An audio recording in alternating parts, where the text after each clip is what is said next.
round. It's Magnus Carlsen versus Hans Niemann. This is going to be a good one. This is going to be spicy. It's a game that we've seen a little bit in recent times, still not so much. Of course, they didn't play each other for a few years, but now to decide Title Tuesday, it feels like the winner here will be the favorite for the rest of the event. This is the final game as well before the second break. Momentum will be on the side of whoever wins. Ooh. Magnus plays the 4 knights. This has a very drawish reputation.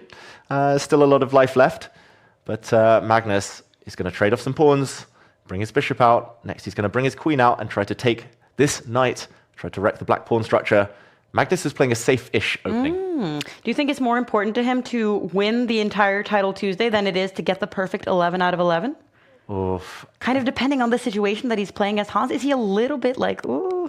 Yeah, I think this opening has shown that Magnus just wants the tournament victory. Yeah. He's half a point ahead, and he knows that he'll stay half a point ahead with the draw. At least of Hans Niemann. Maybe others will make up some ground. But yeah, this opening has a very drawish reputation. Often opposite color bishops, the black bishop will come and trade itself off for the knight later on. And yeah, it's just whether Hans can hold his nerve here. It's going to be hard to beat the world #1 with black from a position like this. Black's 2 bishops balanced out by the doubled pawns. Let's see what Magnus says. Bishop g4. It's not a chance I should have given him.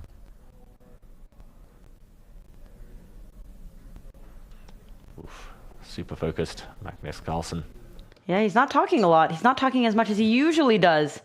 In the other games, he's realized that this is serious. He's playing a safer opening than he might usually do. We've seen Magnus play completely crazy openings in Title Tuesday, but not against Hans. That's an opponent he respects a little bit too much to be playing whatever was voted for in the app today.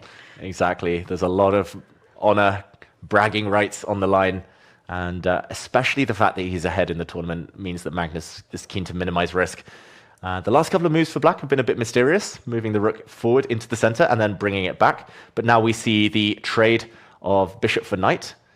Very likely, at least. Bishop takes this knight is the most logical move. And we will see opposite color bishops. There's been an early draw on board 3. That's also good news for Magnus Carlsen. If he holds this game, draws against Hans Niemann, it means that he will maintain a decent lead over the rest of the pack. First, there was an attack on this pawn. The white king defended it. The white bishop drops back now. Still slightly better for white due to the better pawn structure. Black with the doubled pawns here. So something for Magnus to play for. It is his type of position as well. Grindy endgame. And he has played very fast, but so has Hans. They both seem to kind of know where this game has been going the whole way so far. But Magnus does have a way more active king, and they do have opposite color bishops. So it will be interesting to see if any of them take any risks from this point out. Yeah, I think especially for Magnus, he's kind of playing with house money here. It's like if everything goes wrong, probably you swap off rooks, you might be a pawn down and you can still draw. For Hans Niemann, if you go down a pawn in conjunction with these weak pawns, it feels like that might be too much.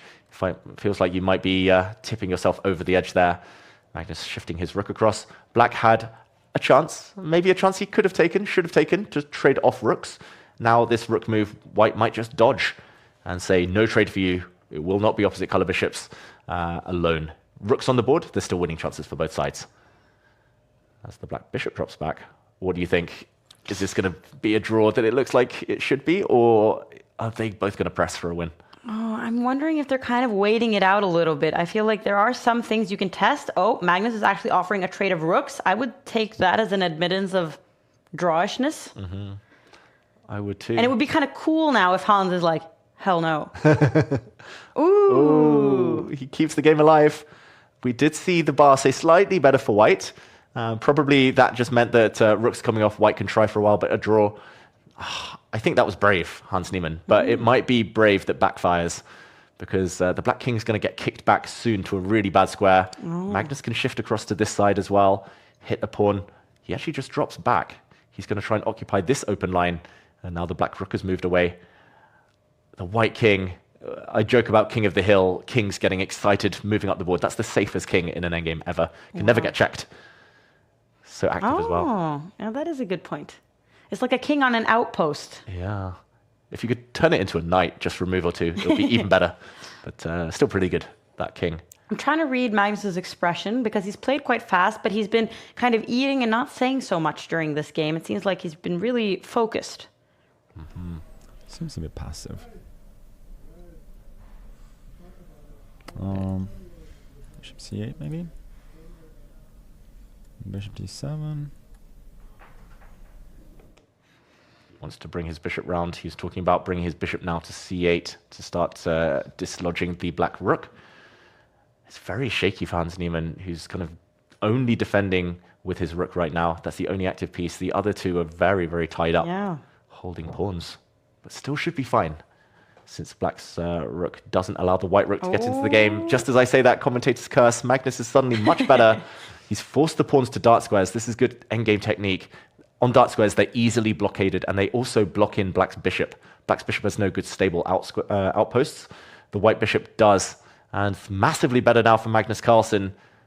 Still not obvious, but he trades rooks. He's going to try and run with his king later on towards the black pawns. Oh. And Hans keeps the rooks on the board, but that does mean that that rook is kind of malplaced a little bit, like on the side of the board there. It's very stuck, right? Yeah. It's got no good squares to go to. I'm expecting Magnus to drop his bishop back in the near future and then try to kind of slide over and just lock in the black rook. Hans pushes a pawn. Magnus now is massively better on the eval bar, almost winning. He pushes his pawn forward again. This is typical Magnus Carlsen. He loves putting a pawn as close to promotion as possible and watch that pawn become a new queen. Magnus's pawns usually do queen in endgames. Hans Niemann's almost out of moves. The black rook is going back, but now the bishop can slide forward to defend a pawn, and the white rook will be released to go pawn hunting. Magnus is on the brink of winning in what looked like a dead-drawn endgame. And it doesn't seem like his reaction has been changing that much. It doesn't seem like he's not at Julian levels of reactions yet. Yeah, he could learn a few things from Julian Song. I think Magnus might be #1 at chess, but Julian #1 at celebrations. As we see Magnus spend some of his time advantage. Hans Niemann hasn't done much wrong. Like, I can't fault a single one of Hans's moves, but somehow it's got from slightly worse to much worse to almost dead loss now. This is so hard when you play Magnus Carlsen in an endgame. You can kind of see it in Hans's face as well. The energy, the usual passion and anger that drives him isn't there.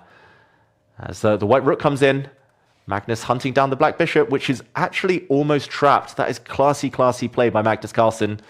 That bishop lacks squares. If it drops back in either direction, the white rook will come down to the 7th rank. If white can win this pawn, it's just game over. That white pawn will promote. And I think the bishop just has to sit and defend it. Magnus might keep threatening that bishop, though. He can even sacrifice his rook for the bishop if that means the white pawn goes through. Also, ideas of the bishop dropping back, pawns hanging. That's a strange move, allowing the white rook to slide across now.